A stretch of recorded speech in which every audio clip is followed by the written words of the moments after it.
A woman was simply trying to get a manicure, but accidentally cut herself. However, she wasn't surprised at all. Instead, she slowly peeled off her tender, smooth skin bit by bit. Surprisingly, this didn't cause her any pain. In fact, it was somewhat addictive. But that wasn't enough. She quickly peeled off the skin from her calves as well. Soon, her entire body was like an insect shedding its exoskeleton, slowly transforming into a black humanoid monster. This horrifying scene nearly made her son, who was hiding and peeping from the side, pee his pants. However, the next day, when the woman woke up, she suddenly found her hands and feet tightly tied to the bed.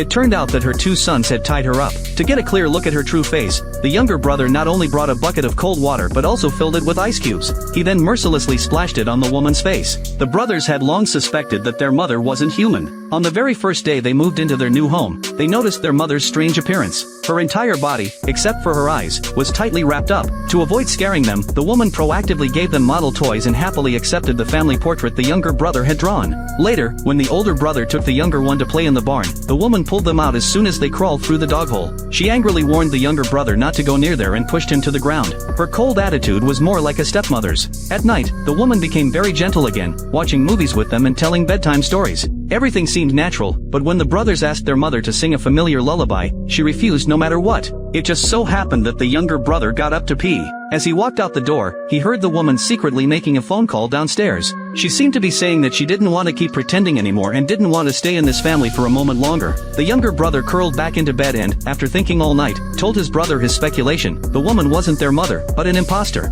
To find out where their real mother was, the two used walkie-talkies to make a simple eavesdropping device. Just as they were about to place it under the bed, the woman suddenly returned. The older brother immediately ran away, but the younger brother hesitated for a moment and could only hide behind the door curtain, not daring to make a sound. The woman was posing in front of the mirror, which made the younger brother very embarrassed. Unintentionally, he also noticed that his drawing had been thrown into the trash can. How could a mother treat her child's gift like this? The more the younger brother thought about it, the more he felt something was wrong. Hiding in the dark corner of the sink, he witnessed the woman taking off her helmet and putting on a new one. Immediately after, she picked up the drawing from the floor and tore it into several pieces without hesitation. This woman definitely couldn't be their real mother. The younger brother laid out the evidence in front of his older brother. After discussing it, they decided to expose the woman's true identity.